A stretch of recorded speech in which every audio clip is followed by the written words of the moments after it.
আগামী ত্রয়োদশ জাতীয় সংসদ নির্বাচনে চট্টগ্রাম ১২ আসনের মনোনয়ন প্রত্যাশী আলহাজ মোহাম্মদ ইদ্রিস মিয়ার কর্মকাণ্ডগুলো তুলে ধরার চেষ্টা করছি। প্রসঙ্গ যখন আলহাজ মোহাম্মদ ইদ্রিস মিয়া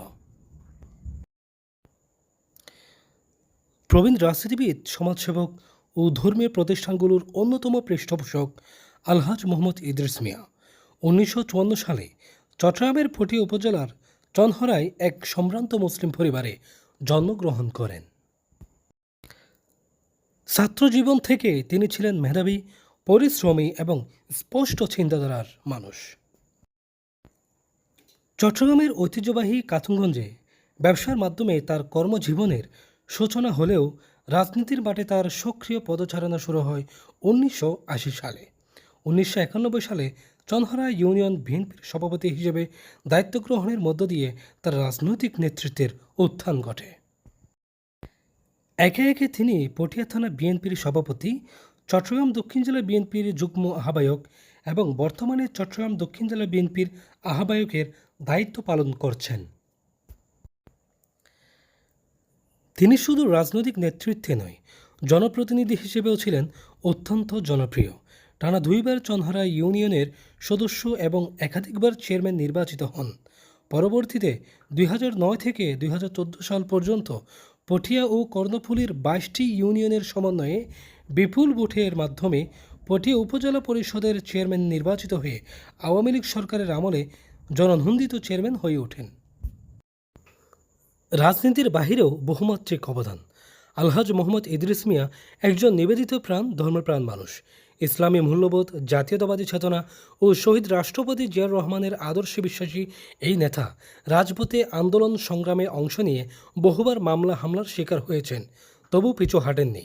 বরং একজন দক্ষ সংগঠক, সমাজসেবক ও শিক্ষা অনুরাগী হিসেবে নিজেকে গড়ে তুলেছেন।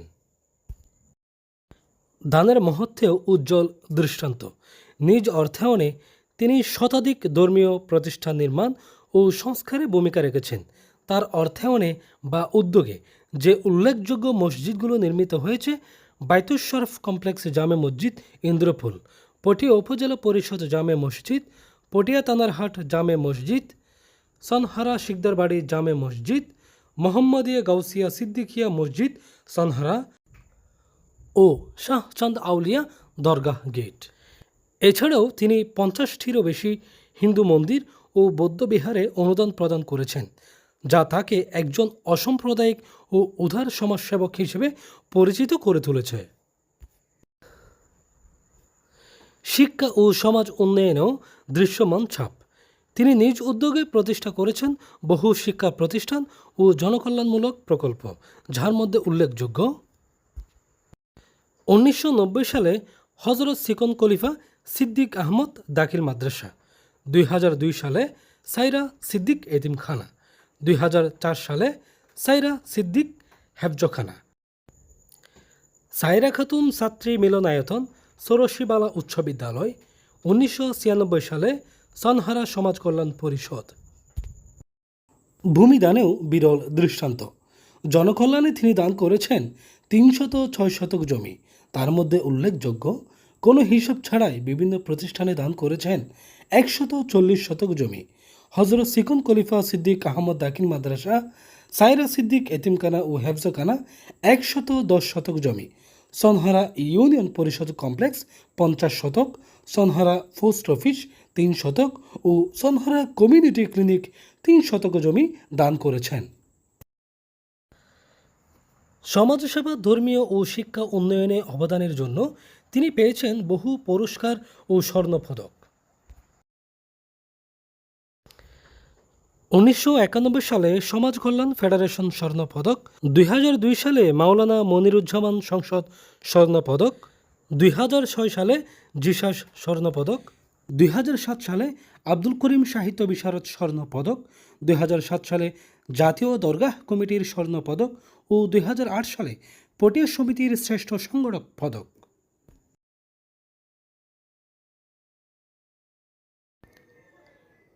আন্তর্জাতিক পরিমণ্ডলেও বিচরণ। ব্যবসা, ধর্মীয় ও শিক্ষা সংক্রান্ত কারণে তিনি সফর করেছেন ভারত, চীন, Hong Kong, Korea, Brazil, Singapore, Australia, Saudi Arab, Jordan, Iraq, ফিলিস্তিন সহ বহু দেশে তিনি সফর করেছেন। আলহাজ মোহাম্মদ ইদ্রিস মিয়া শুধুমাত্র একজন রাজনৈতিক নেতা নন, তিনি পটিয়ার জনগণের আশ্রয়স্থল, উন্নয়নের রূপকার, ইসলামী মূল্যবোধে বিশ্বাসী এক অনন্য ব্যক্তিত্ব। সমাজসেবা, শিক্ষা, উন্নয়ন ও ধর্মীয় প্রতিষ্ঠার পৃষ্ঠপোষকতায় তার ভূমিকা চট্টগ্রামের ইতিহাসে চিরস্মরণীয় হয়ে থাকবে। তার মতো উদার, দূরদর্শী ও বলিষ্ঠ নেতৃত্ব আজকের সময়ে দল ও জাতির জন্য এক বড় সম্পদ। তার উপর ভরসা রেখে চট্টগ্রাম দক্ষিণ জেলা বিএনপি তাকে আহ্বায়ক হিসেবে মনোনীত করেছেন।